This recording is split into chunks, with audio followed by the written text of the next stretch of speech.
Hola, vamos a trabajar con esta sesión que lleva por nombre Formas de la Guerra Civil y sus gastos del ABC del comunismo de Nicolás Bukharin, que fue el punto donde nos quedamos.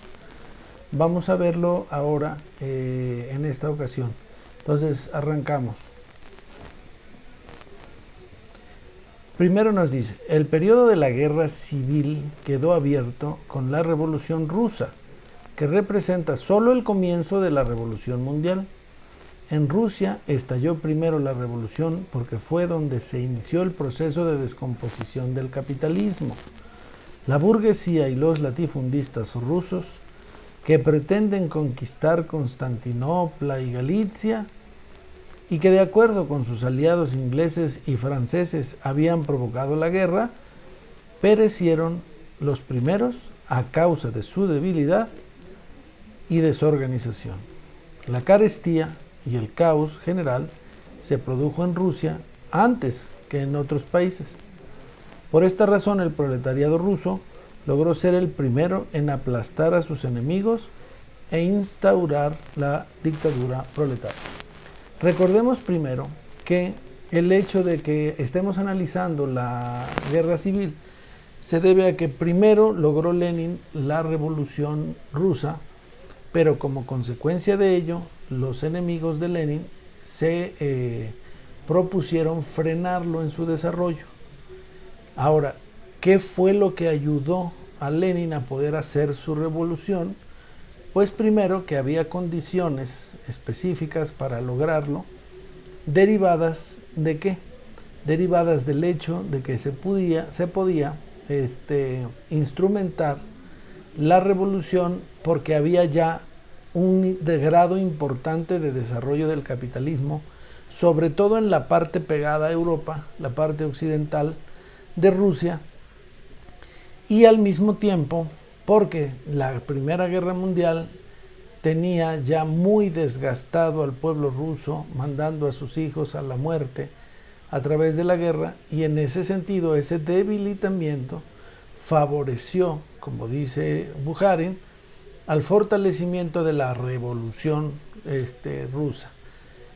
Este era solo, dice Bukharin, el comienzo de la revolución proletaria mundial, así lo señaló él, y ese era solo el inicio, y así lo plantea. Entonces, lo que nos dice es, el periodo de guerra civil quedó abierto con la Revolución Rusa, que representa solo el comienzo de la Revolución Mundial. Entonces, efectivamente, ahí inicia la revuelta, ahí inicia la revolución.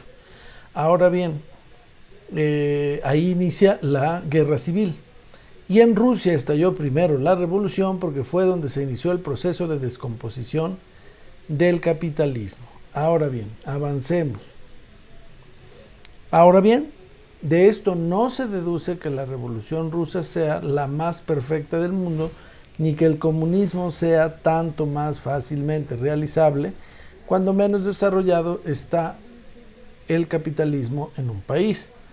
Pues según este criterio, el comunismo debía realizarse primero en China, Persia, Turquía y otros países capitalísticamente atrasados, y en los que casi no existe clase proletaria. De ser verdad esto, toda la doctrina de Marx caería por tierra.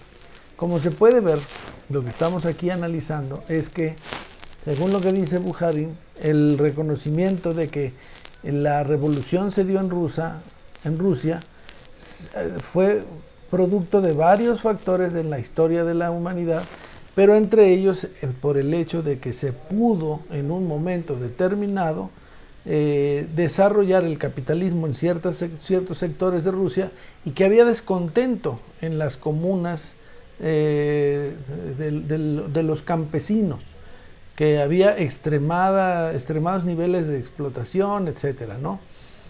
Marx, ¿qué es lo que dice? Para poder alcanzar la revolución proletaria es necesario que haya un desarrollo de las fuerzas productivas, muy importante desarrollo de las fuerzas productivas, y entonces se podrá alcanzar la revolución proletaria, la revolución obrera.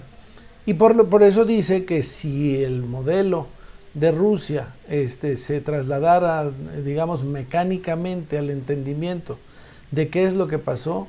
Pues pareciera que lo primero que debía de hacerse es que se hiciera la revolución en los países más atrasados desde el punto de vista capitalista, como China, como Turquía, ¿verdad? Que son los señalados en este documento, y eso contradeciría o generaría contradicción con la teoría de Marx. Pero no hay ninguna contradicción. El mismo Lenin se dio cuenta de que no se podía instrumentar el capitalismo, el socialismo, perdón, sin desarrollar el capitalismo. Le faltó un poco más de tiempo a Lenin para descubrirlo y además darse cuenta de que eso era posible. Pero en fin, lo intentó con la nueva política económica, pero sus fuerzas ya no le permitieron alcanzar con vida ese proyecto. Entonces, se da la revolución en Rusia, sí, en un país relativamente atrasado, pero no tan atrasado. Y aunque se instrumenta por principio la revolución socialista, en el avance del proceso, Lenin se da cuenta de que necesitamos ponerle un frenito y desarrollar el capitalismo, cosa que sí hizo China después, si se fijan ustedes, y hoy China es una potencia mundial. Entonces, vamos a seguirle. Ahora bien, dice, el que de esta manera razone, es decir, que crea que lo que tiene que suceder primero es la revolución en un país atrasado como el caso de China, confunde el comienzo de la revolución con su realización. No es lo mismo iniciar la revolución que hacer la revolución, llevarla a cabo. El inicio es una cosa, y ahora ¿a dónde va a llevar? Esa es otra cosa. La revolución apareció primero en Rusia a causa del débil desarrollo del capitalismo, pero precisamente por esta debilidad y por el hecho de estar nuestro país muy atrasado, el proletariado forma la minoría a la par que es grande el número de pequeños propietarios y comerciantes, factores que hacen casi imposible la organización de una economía comunista, en principio, efectivamente. Así las condiciones no pueden llevar de inmediato a una revolución comunista. Hay que pasar por el socialismo, hay que desarrollar a Rusia. Y eso es lo que quiso hacer Lenin. Algo lo intentaron después Stalin y los que le siguieron, desarrollando industrialmente a Rusia. Pero sin la mano del capitalismo no se pudo, del mercado, no se pudo lograr. Entonces la misma realidad les fue diciendo, esto se puede o no se puede hacer. Y entonces eso es lo que estamos viendo. Ahora bien, en Inglaterra la revolución estallará más tarde, pero el proletariado, después de su victoria, podrá organizar la nueva economía mucho más rápidamente, pues forma la gran mayoría del país y está habituado al trabajo social. La producción en Inglaterra estará infinitamente más centralizada, estallará ahí la revolución más tarde, pero será más completa que la rusa, dice Bukharin. Esto es importante para que todos nosotros nos ubiquemos. ¿Por qué es importante? Bueno, si interesa lo que dijo Marx, el desarrollo de las fuerzas productivas nos llevarán a hacer una revolución más fácilmente aplicable a los principios socialistas. ¿Por qué? Porque entre más clase obrera haya, entonces la sociedad quedaría efectivamente mejor, vamos a decirlo así, más la sociedad quedaría en mejores condiciones de ponerse de acuerdo para hacer cambios revolucionarios económicos y políticos, porque el obrero está acostumbrado a vivir en colectivo y a vivir como proletario en un trabajo social. En cambio el campesino no, el campesino que tiene su pequeño pedazo de tierra, pues es pequeño propietario y razona como pequeño burgués y por lo tanto no está de acuerdo con que se socialice la tierra, con que se socialicen lean ustedes Campos Roturados de Mikhail Sholokhov, en donde él describe la dificultad para que los campesinos adoptaran el modelo comunista de la tierra, la concentración de la tierra, la generación de cooperativas, una gran resistencia de parte de los campesinos, precisamente porque sienten que pierden su propiedad. En cambio, el obrero, ¿qué pierde? Dice Marx, no tiene nada que perder. Y efectivamente no tiene nada que perder salvo sus cadenas. ¿Por qué? Pues porque no tienen nada, no tienen propiedad, no tienen nada, sino su fuerza de trabajo para trabajar. Entonces eso es lo que estamos viendo. Por eso dice, aunque en Rusia iniciamos temprano la revolución, pues vamos a construir un socialismo, aunque nos va a costar más trabajo, que si la revolución fuera en Inglaterra, porque en Inglaterra habría mejores condiciones para hacer esa revolución. Eso es lo que dice Bukharin en este punto. Avanzamos. Muchos creen que la violencia de la guerra social es una consecuencia del asiatismo de la primitiva Rusia. Los enemigos de la revolución en Europa occidental afirman que en Rusia florece el socialismo asiático y que la revolución en los demás países se efectuará sin violencia. Estos son quimeras estúpidas. En los países capitalistas más adelantados, la resistencia de la burguesía será más fuerte, tanto más cuanto que los intelectuales están más íntimamente ligados al capital y por tanto más hostiles al comunismo.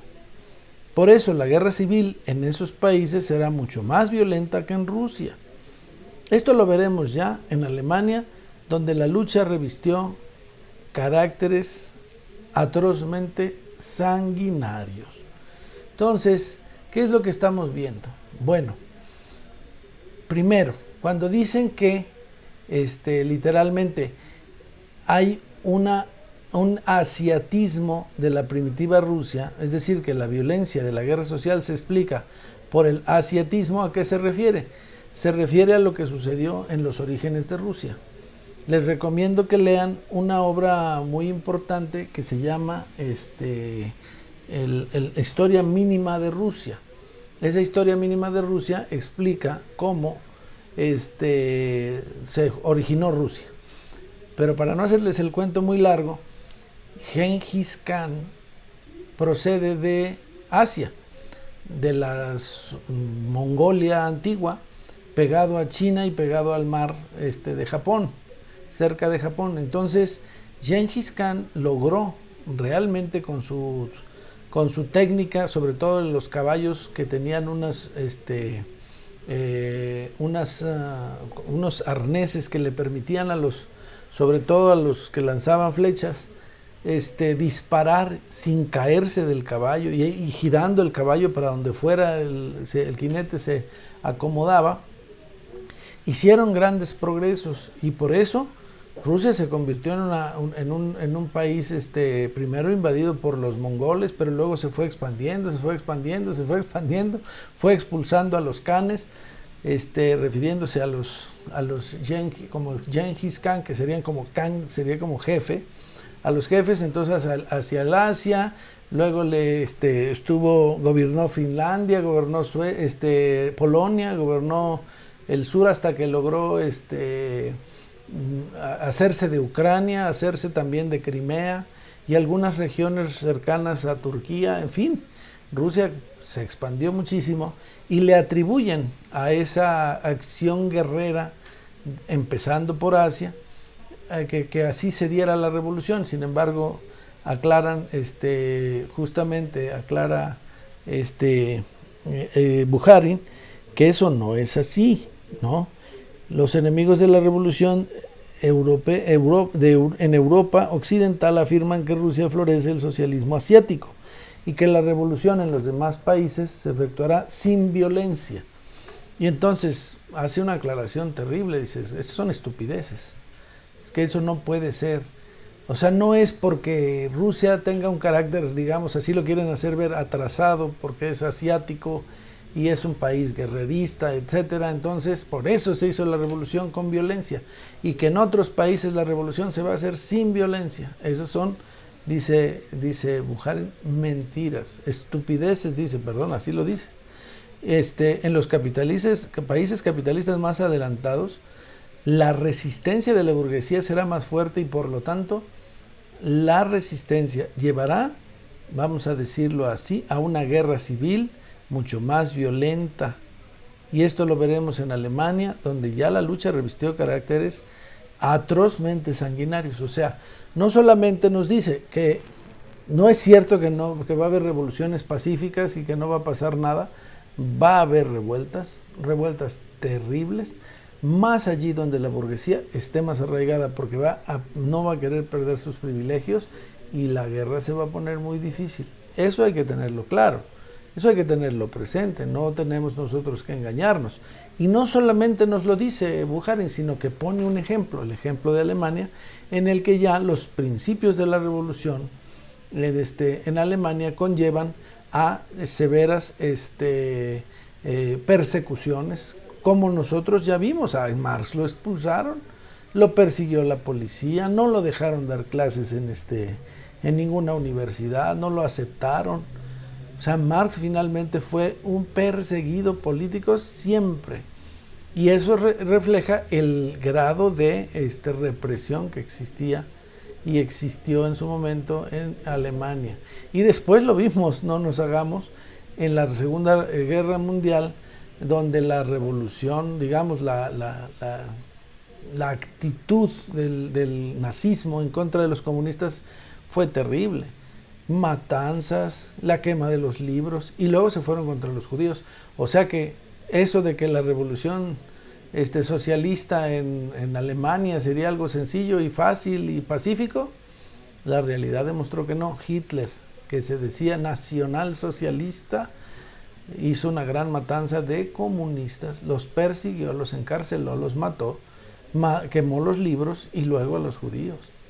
Entonces, tiene razón Bukharin al decirnos, no señores, no se engañen, las revoluciones pacíficas solo son temporales y solo son coyunturales, pero no son permanentes. La misma Revolución Mexicana, que era una revolución burguesa, fue una revolución muy dura, con más de 1 millón o 2 millones de muertos.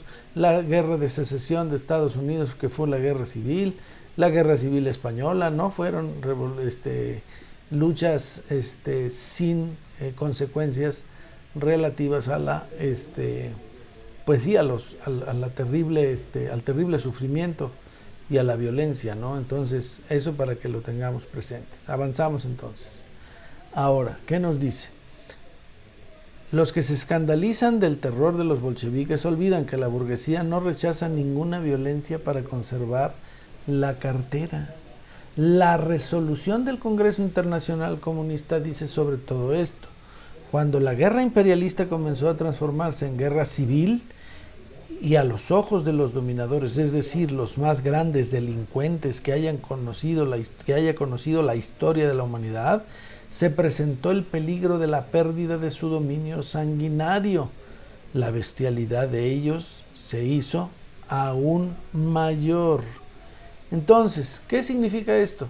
Bueno, pues que los burgueses no son blancas palomitas, y hoy lo estamos viendo justamente en Palestina. ¿Qué podemos decir de esto como un ejemplo de cómo actúa la burguesía? Recuerden primero esto, se hizo la votación en la ONU para levantar el bloqueo contra Cuba. Y todos los países de la ONU votaron a favor, y hubo, si no me equivoco, una abstención, que fue la de Ucrania, pero hubo 2 votos en contra de que se levantara el bloqueo: Israel y Estados Unidos. ¿Qué les dice eso?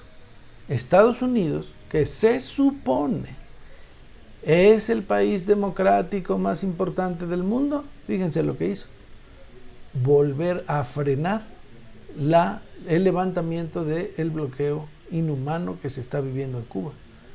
¿Y eso por qué?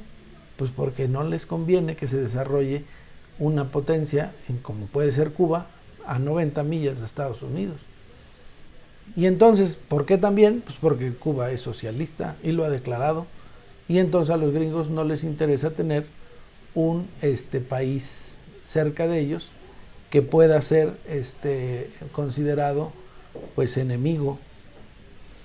Entonces, ¿qué hacen? Pues lo bloquean, lo lastiman, lo golpean con el bloqueo, y entonces ahora lo vuelven a aprobar. Ahora, segundo, ¿qué hace Israel? ¿Y qué hace Israel de la mano de Estados Unidos ahí en la franja de Gaza? Pues matar a los palestinos de una manera terrible, utilizando la violencia e incluso insinuando el uso de armas nucleares. ¿Qué es eso?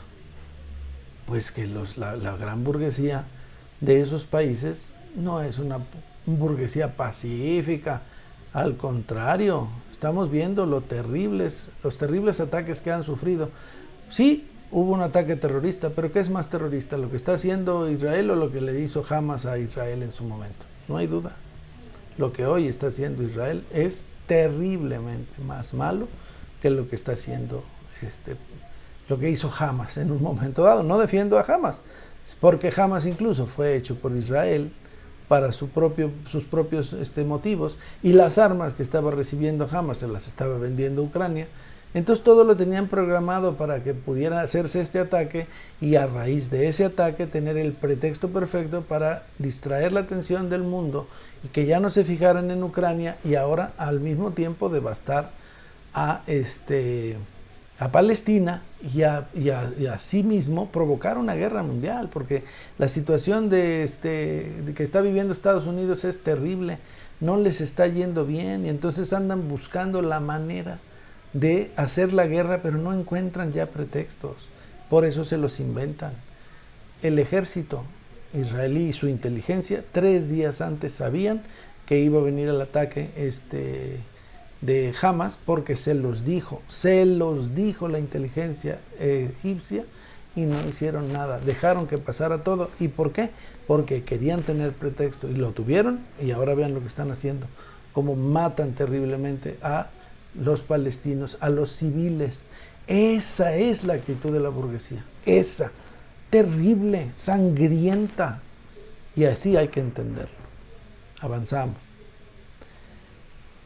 Ahora bien, los generales rusos, estos genuinos representantes del régimen zarista, ametrallaron y ametrallan todavía a las masas obreras con el apoyo directo o indirecto de los socialtraidores. Durante el dominio de los socialrevolucionarios y los mencheviques, en Rusia las prisiones y cárceles estaban repletas de obreros y campesinos, y los generales diezmaron regimientos enteros por indisciplina.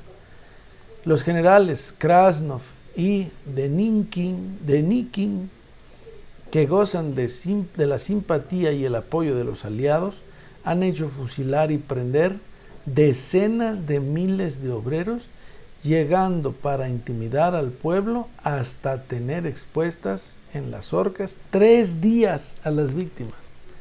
En los Urales y en el territorio del Volga, las guardias blancas checoslovacas torturaron a los prisioneros del modo más atroz, los arrojaron al Volga y enterraron vivos a muchos. ¿Qué significa esto? Es un ejemplo concreto que nos está dando Bukharin al describir cómo ya los generales zaristas en la época de la revolución de 1917, empezando por la de 1905, donde cuando fue el pueblo a solicitar el apoyo del zar para que el zar bueno les diera de comer y les ayudara a resolver sus problemas, lo que hizo el zar Nicolás, si no me equivoco, Nicolás II, fue a atacar con el ejército al pueblo, encabezados por el padre Gapón en 1905, y eso hizo la revolución de 1905. Y en 1917, ya con el poder en manos de la burguesía y de los traidores, como dice allí Bukharin, lo que hicieron fue pues torturar, maltratar al pueblo. ¿Y cómo le hacían? Pues precisamente mediante acciones como las que estamos nosotros describiendo a través de Bukharin. Acciones como la de meter a la cárcel a campesinos y obreros, que no son ni soldados, ni enemigos, ni disparan, sino que son gente del pueblo, pero como no les conviene a la burguesía, entonces los meten a la cárcel, o ahorcándolos y dejando 3 días colgando los cuerpos para escarmiento de los demás. Esa es la burguesía. Y pone también el ejemplo de cómo en los Urales y en el Volga, pegado hacia la zona de de Checoslovaquia, las guardias blancas, los blanquis o blancos, perpetraron ataques terribles en contra del propio pueblo, terribles en contra de los rusos, echándolos, decía allí, al Volga, que es un río muy importante que cruza Rusia, echándolos allí a los muertos. Y no solo eso, sino también enterrándolos vivos, camaradas, vivos. Qué terrible. Esa es la burguesía. Esa es la burguesía. Y acusan a Lenin de ser el violento, de ser el revolucionario violento. Esa es una falacia. Y es así como opera la burguesía. Y en nosotros tenemos que entender esa visión. Tenemos que tener claridad. Y miren ustedes, lo que se describe en un libro muy importante que se llama La paternidad del mal, los aliados de Hitler, los que apoyaron a Hitler, dice Christian Lameda, que es su autor, que los banderistas, es decir, los nazistas ucranianos, tenían el dicho de que el que no pudiera sacar a un judío con un cuchillo de las entrañas de su madre, no era un buen banderista, no era un buen nazista. Esas eran las visiones, y preferían matar con cuchillos, hachas a los judíos que con armas como metralletas o pistolas, porque les gustaba más hacer, digamos, una carnicería, matar así, de esa manera, ¿no? Terrible. Entonces, esa es la burguesía, y nosotros no debemos de engañarnos. Así es la burguesía, así opera la burguesía, y nosotros debemos de tenerlo en consideración. Avanzamos. Ahora bien, en Siberia, que es la zona más hacia el Asia, en medio de Rusia, digamos, los generales contrarrevolucionarios fusilaron a miles, no unos cuantitos, miles de comunistas comunistas y obreros. La burguesía alemana, austriaca y los social traidores han demostrado suficientemente la naturaleza canibalesca en Ucrania, donde en horcas de hierro transportables ahorcaron a los prisioneros comunistas y a sus propios compatriotas ucranianos, nuestros compañeros alemanes. En Finlandia, el país de la democracia burguesa, han sido fusilados 14,000 proletarios y más de 15,000 atormentados en las cárceles. En Helsingfors, las guardias blancas que les dije se hacían preceder de mujeres y niños para protegerse contra el fuego de la metralla. En Temerfors se obligó a las mujeres condenadas a muerte a cavarse la propia fosa suya, digamos, ¿no?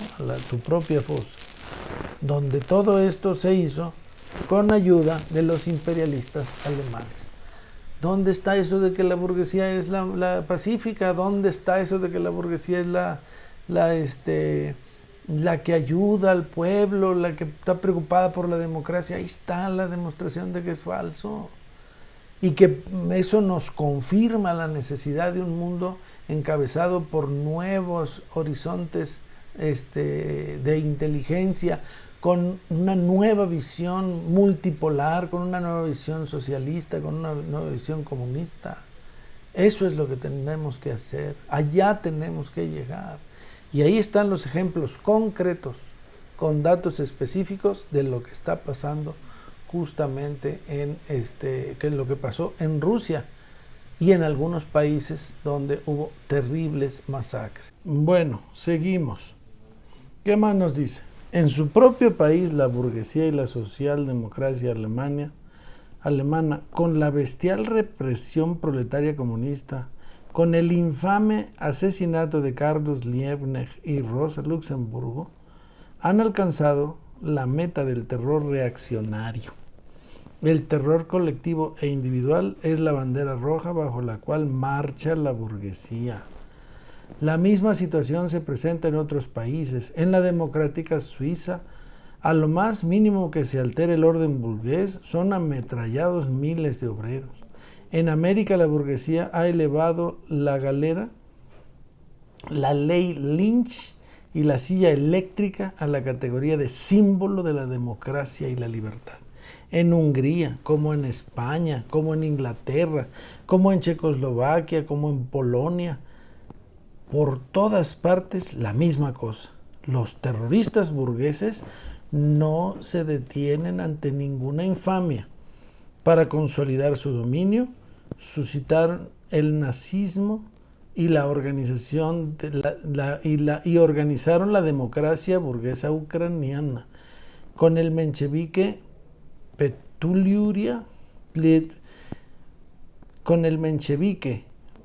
Petliura a la cabeza, apoyaron a la democracia polaca dirigida por el socialpatriota Piłsudski. Organizaron pogroms de hebreos que superaron por lo crueles en mucho a los de los esbirros zaristas. El asesinato de la misión de la Cruz Roja bolchevique por parte de los delincuentes reaccionarios y socialdemócratas polacos es solo una gota en el mar de delitos y fechorías que diariamente comete el agonizante canibalismo burgués. Como pueden ver ustedes, estas son una serie de ejemplos de cómo la burguesía ya en concreto se ha hecho cargo de matar, de asesinar, de llevar a la silla eléctrica, a la cárcel, a los obreros.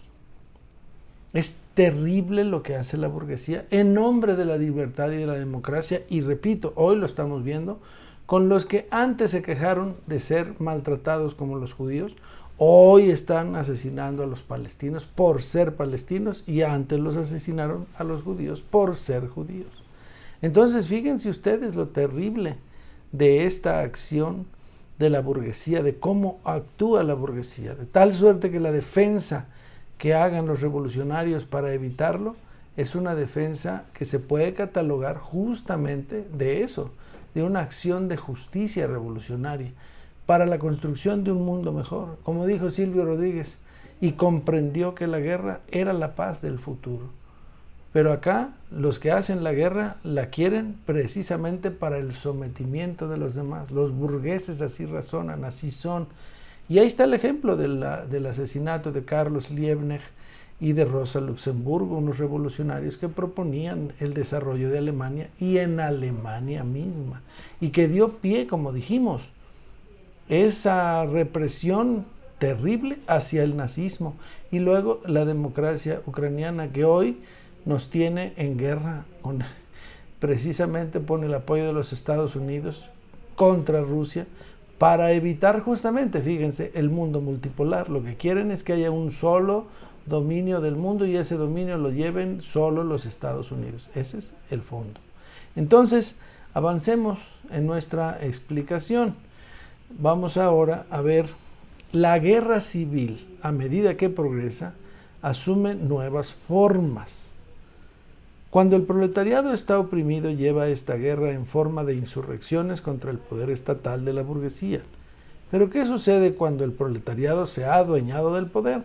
En este caso, el proletariado dispone de la organización estatal, del ejército proletario, del aparato entero del poder, y está en una lucha encarnizada contra la propia burguesía que busca, valiéndose de conjuras y revueltas, arrancar el poder a la clase obrera.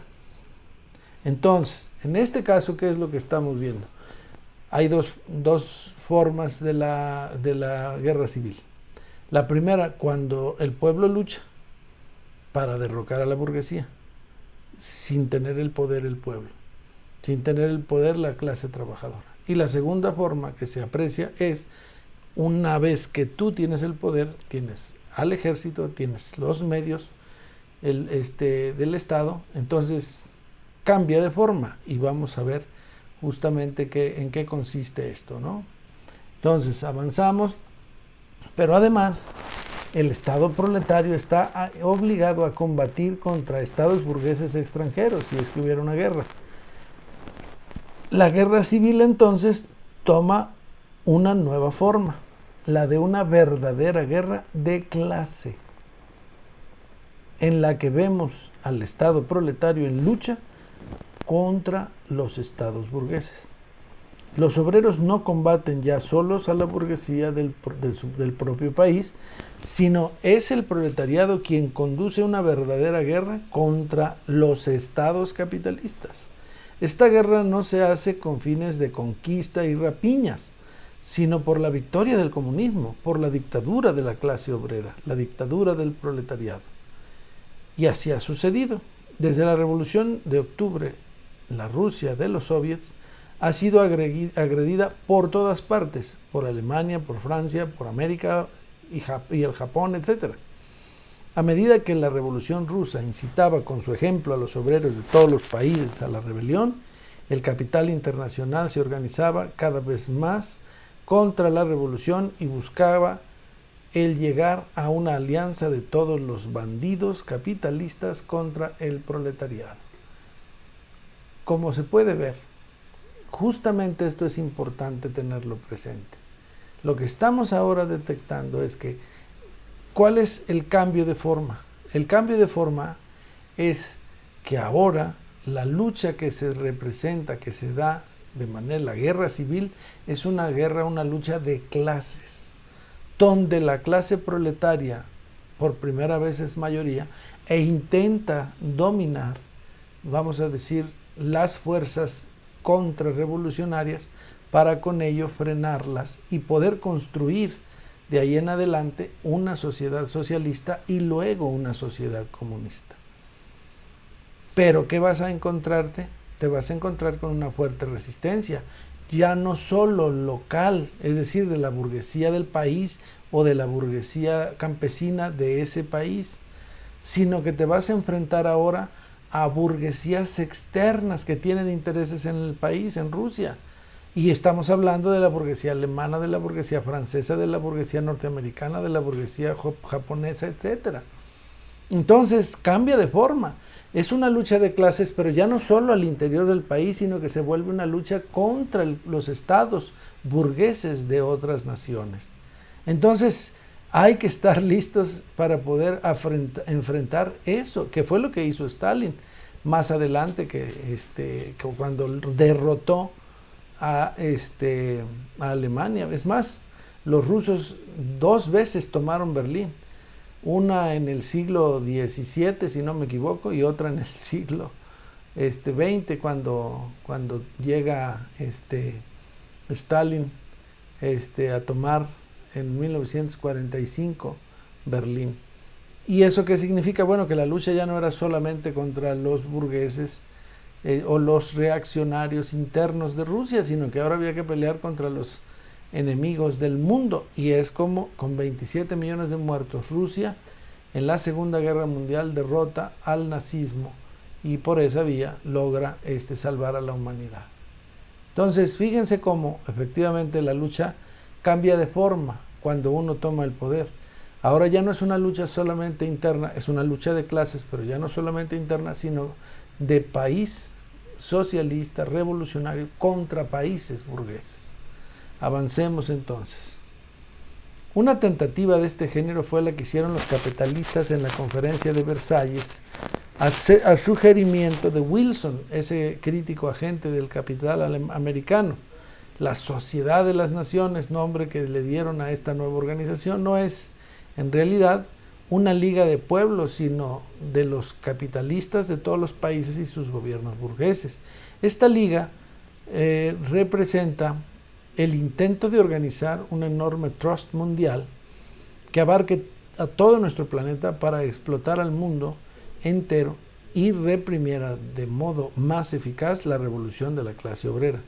Todas las cosas que se han dicho, según las cuales la Sociedad de las Naciones sería una garantía de la paz, son mentiras hipócritas. Sus verdaderos y únicos objetivos son la explotación del proletariado mundial, y de los pueblos coloniales y la estrangulación de la naciente revolución mundial. Ese es el verdadero objetivo.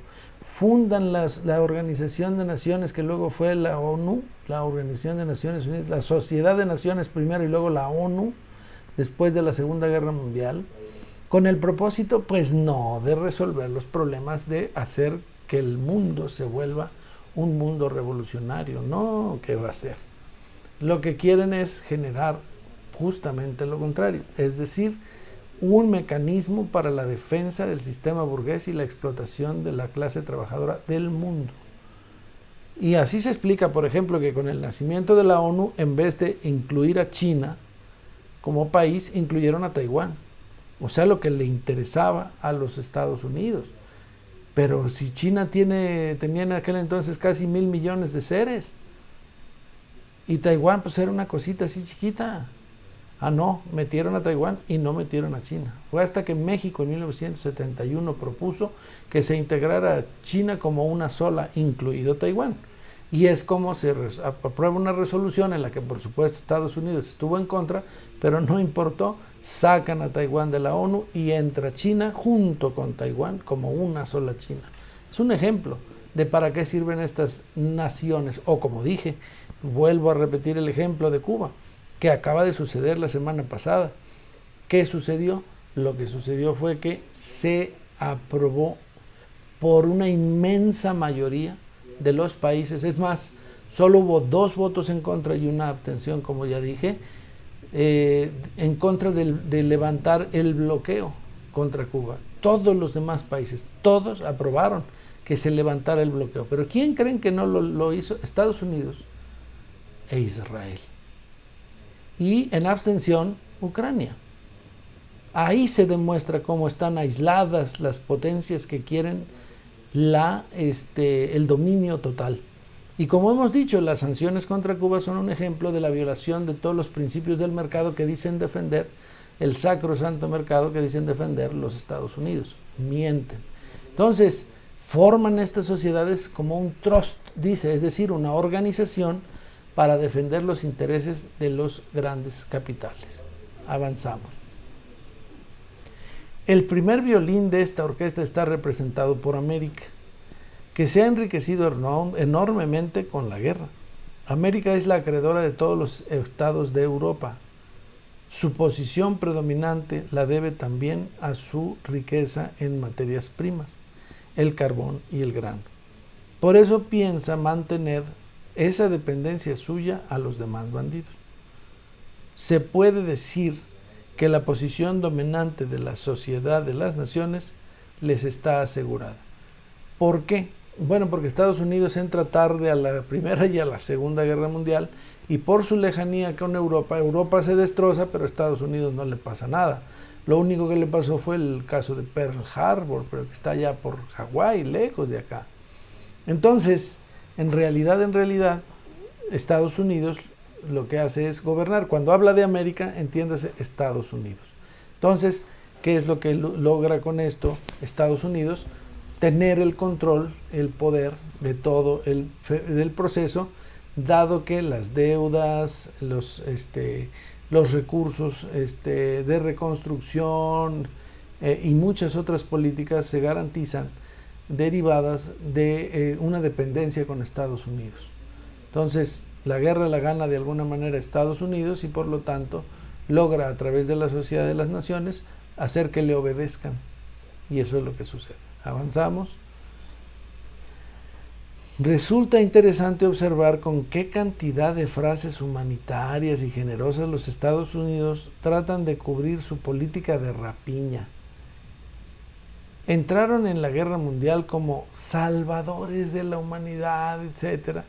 Para América era conveniente encontrarse, Estados Unidos, frente a una Europa dividida en algunas naciones, en apariencia independientes, pero en realidad dependientes de Estados Unidos. El derecho de autodecisión de las naciones fue otro engaño del imperialismo americano.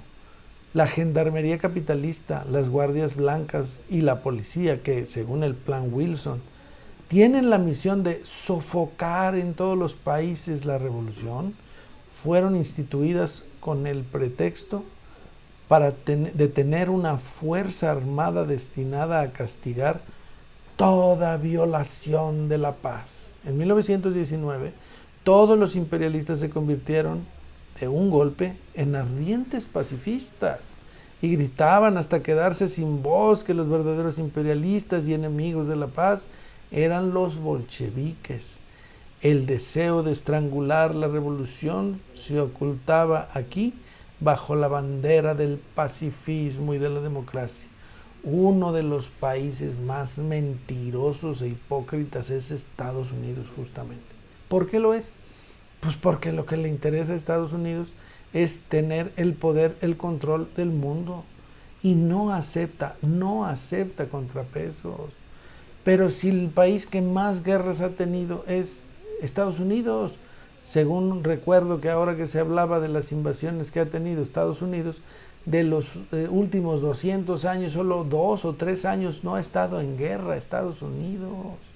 Es un país que no promueve la paz, que promueve sus intereses, y lo que le interesa es destruir a los demás. Esa es la verdad. Entonces, teniendo eso en cuenta, hay que aprender a distinguir, compañeros y compañeras, el discurso de la realidad, el interés de lo que se dice, de lo que se habla. Hay que aprender a distinguir entre los que dicen la verdad y los que mienten. Estados Unidos miente, Estados Unidos engaña. Y claro, se pone ahora sí con palabras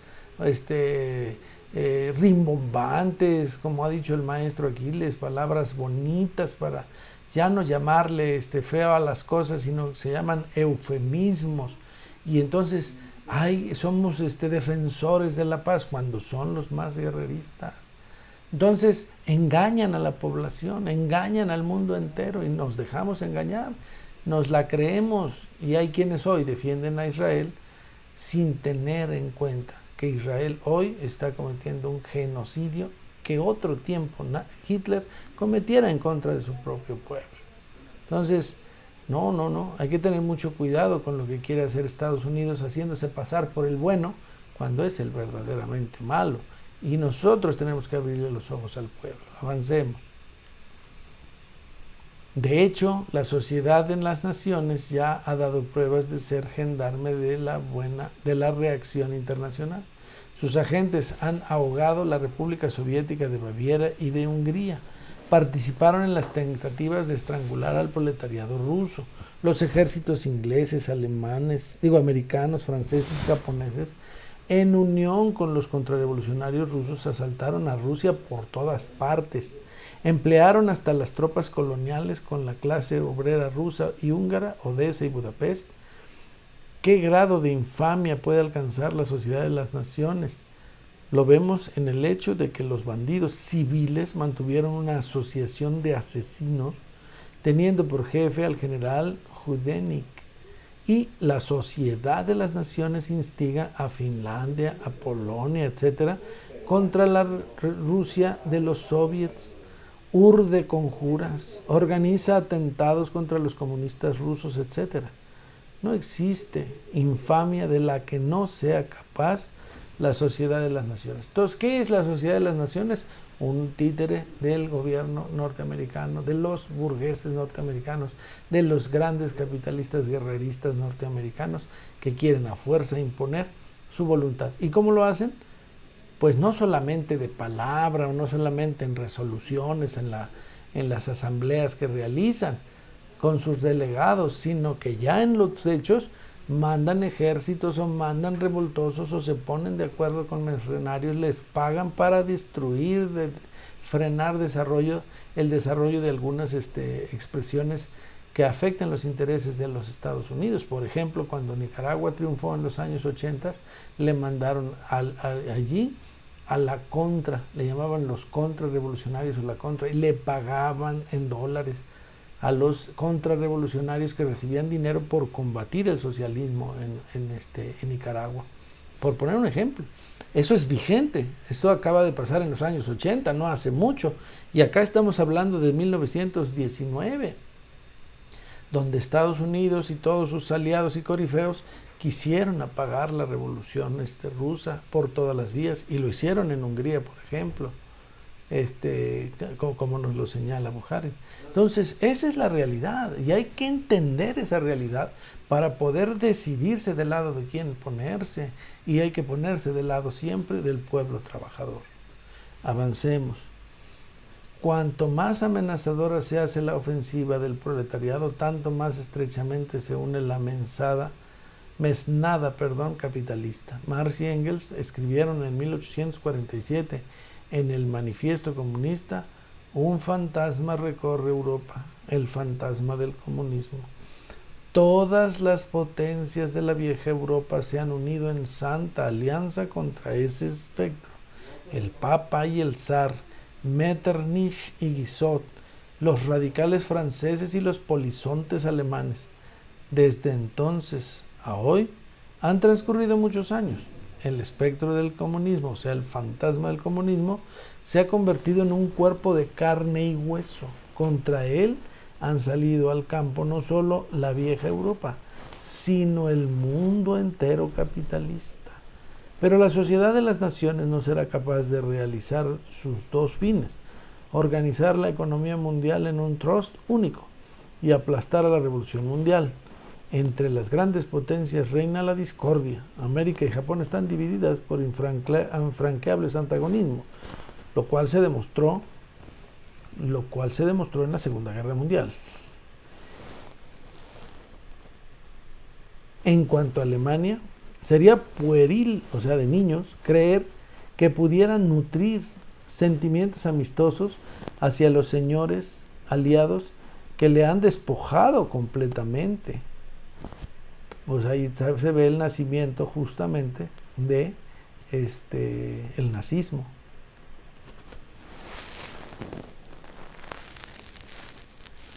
También los pequeños estados están divididos por envidias y enemistades. Pero lo que es más importante, las colonias están en plena rebelión. Los pueblos oprimidos de la India, Egipto e Irlanda se sublevan contra sus opresores a la guerra. Contra sus opresores. A la guerra de clase que mantiene el proletariado europeo contra la burguesía se añaden las insurrecciones de las colonias que contribuyen a amenazar y destruir el dominio del imperialismo mundial. El sistema capitalista se deshace bajo la presión del proletariado rebelde y las repúblicas proletarias, pero las iras del pueblo de las colonias, sin contar la acción disolvente de los contrastes y las discordias que minan los mismos estados capitalistas. Entonces, ya desde que Marx empezara a señalar cómo se unen todos, los enemigos y los amigos, contra el comunismo, eso se ve reflejado en la unión de todos contra Rusia. Y ya no solo entonces, sino ahora, todas las sanciones, más de 7,000 sanciones en contra de Rusia, se notan. Y también se notan lo que están haciendo contra China. Una serie de sanciones que afectan los intereses del pueblo chino. Pues todo eso lo pone en ejemplos de cómo efectivamente no se van a poner ni siquiera ellos de acuerdo, queriendo poner en orden todo. Tienen un desorden porque ellos mismos no están de acuerdo, porque los intereses de Estados Unidos no coinciden con los de Japón o con los de Alemania o con los de Francia, etcétera. Aparentemente sí, pero en el fondo no están de acuerdo, y la realidad lo ha demostrado. Entonces eso hay que aprender nosotros para distinguir con claridad qué es lo que está pasando. En lugar de la paz duradera, un caos completo. En lugar del aplastamiento del proletariado mundial, una encarnizada guerra civil. Mientras las fuerzas del proletariado aumentan en esta lucha, las de la burguesía disminuyen. Y la lucha no podrá terminar más que con la victoria del proletariado. Pero el triunfo de la dictadura proletaria no se obtiene sin sacrificios. La guerra civil, como toda guerra, exige sacrificios de vidas humanas y de bienes materiales. Toda revolución va acompañada de tales sacrificios. Por eso se puede prever que en las primeras fases de la guerra civil el proceso de disolución provocado por la guerra imperialista se acentuará aún más. La producción industrial sufre, sobre todo por el hecho de que millones de obreros sean movilizados para defender el suelo de la República Proletaria contra los ejércitos blancos de la contrarrevolución. Pero esto es inevitable en toda revolución. También durante la Revolución Francesa de 1979 al 93, la guerra civil trajo consecuencias desastrosas. Pero después de la desaparición del absolutismo feudal, Francia renació rápidamente. No se puede alcanzar una paz duradera ahí donde hay intereses económicos. No puede ser. Y que los intereses económicos sean antagónicos, es decir, que no son reconciliables. Y eso es justamente lo que pasa en los países que no están, digamos, sumisos a las ideas de los Estados Unidos. Y ese es el caso. Hay muchos ejemplos en ese sentido. Entonces, es lo que tenemos que alcanzar a apreciar y a ver en estos ejemplos que nos pone. Por ejemplo, Estados Unidos y Japón pues no se van a entender, Alemania y Estados Unidos no se van a entender, y así. Entonces, no va a haber paz. No va a haber paz ni siquiera duradera de ningún tipo. Y pone ejemplos. ¿Qué es lo que sí va a suceder? Pues que la guerra civil va a ser más cruenta, más enérgica y más terrible. Y casi estuvimos a punto del colapso del mundo por el impulso alemán que quería, con los nazis, gobernar al mundo. Si no son los rusos los que los detienen, los gringos no hubieran hecho nada, se hubieran puesto de acuerdo con ellos. Es más, el maestro Aquiles, como lo hemos escuchado, nos ha mostrado que los herederos justamente de los nazis son los norteamericanos. Entonces, eso hay que tenerlo presente. Avancemos.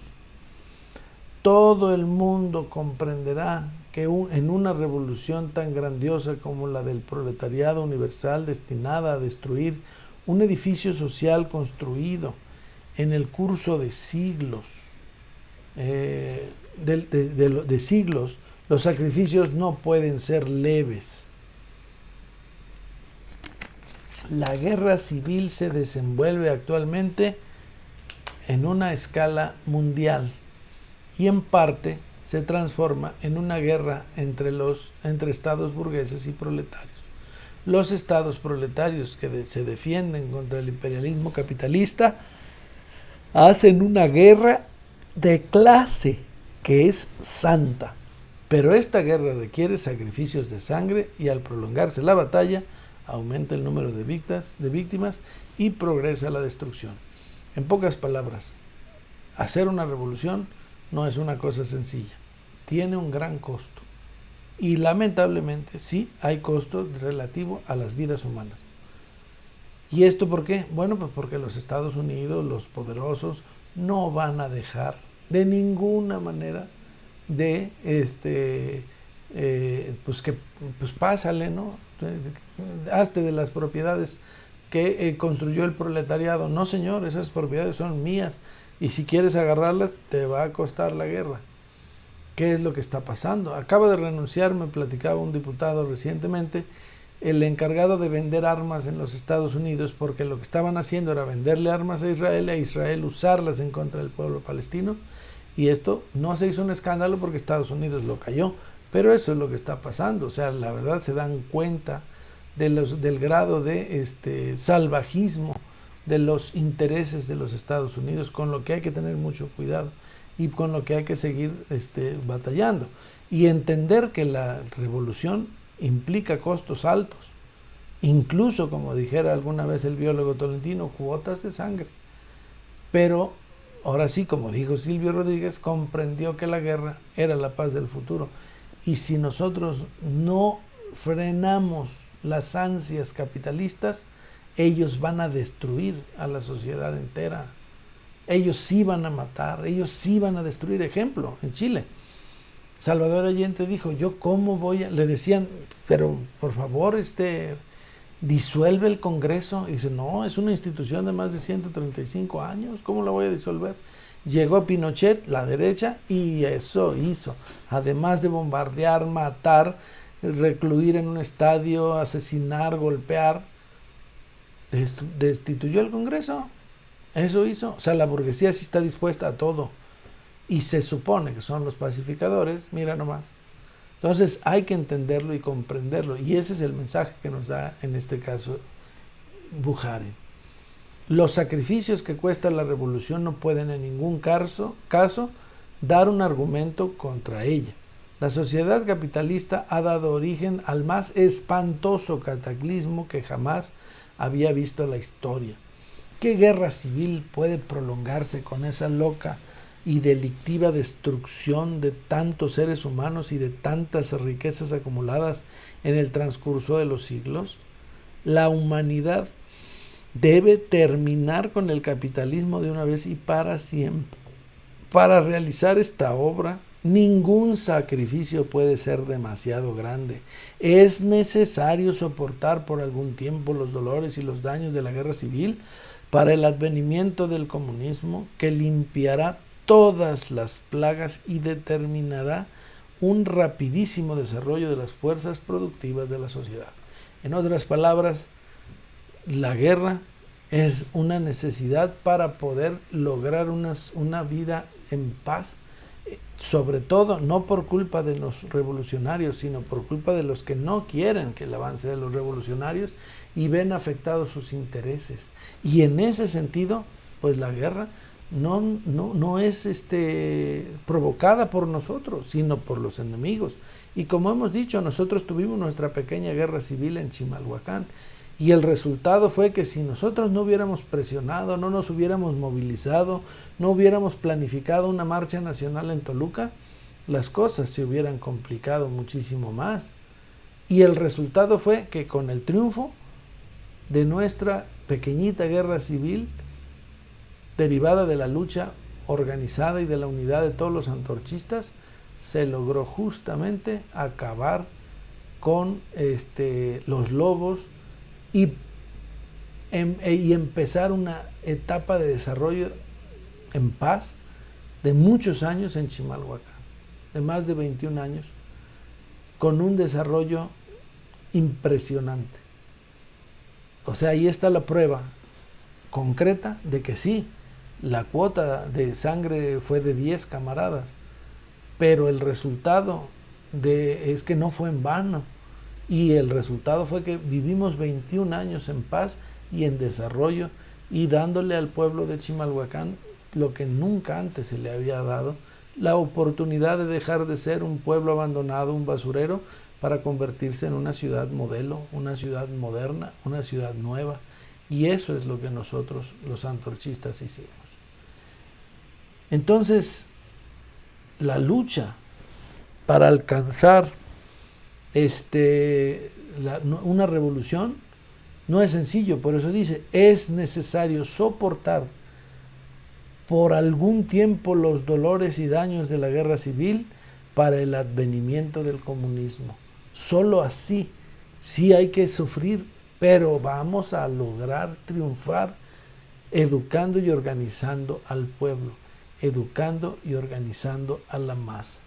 Y de eso se trata. Y bueno, con esto queda concluido el capítulo en donde nosotros tenemos justamente que ver precisamente cómo organizados, unidos y luchando vamos a alcanzar nuestras metas, pero no va a ser a un costo sencillo. Salvador Allende lo quiso hacer así, quiso hacerla por la vía democrática, pero la realidad le demostró con el militarismo norteamericano que apoyó el golpe de Estado de Pinochet, que no es así de fácil, que sin la organización del pueblo y la decisión de los trabajadores no va a ser posible. Y es más, el pueblo debe saber que va a haber sacrificios que hacer, y no hay que mentirle al pueblo, no hay que idealizar el paso de una sociedad capitalista a una sociedad comunista como si fuera algo simplemente de decirlo o de que los libros lo señalen. No, la revolución tiene sus costos y esos costos los tenemos que aprender a pagar todos nosotros. ¿Podemos hacerlo? Claro. ¿De qué depende? Depende del esfuerzo que hagamos entre todos. Por eso desde hoy hay que educar a la gente, hay que explicarle a la gente, hay que abrirle los ojos a la gente y hay que hacerle ver a todos los activistas revolucionarios que estar haciendo la revolución implica sacrificios, implica esfuerzos. Estar hoy aquí reunidos implica un esfuerzo. Dejar de hacer otras cosas para estar acá. ¿Pero por qué lo estamos haciendo? Porque estamos convencidos de que vamos a construir una sociedad más justa y mejor para el bien de todos. ¿Que eso va a tener o implicar sacrificios? Sí, pero todos debemos estar conscientes de que ese es el único camino que tenemos para hacer la revolución. No hay otro. Si alguien tiene otro, que me lo diga, pero la misma realidad nos ha indicado que la revolución requiere al mismo tiempo del sacrificio para alcanzar una sociedad mejor. Es la forma en la que nace la vida. La vida nace del dolor, efectivamente.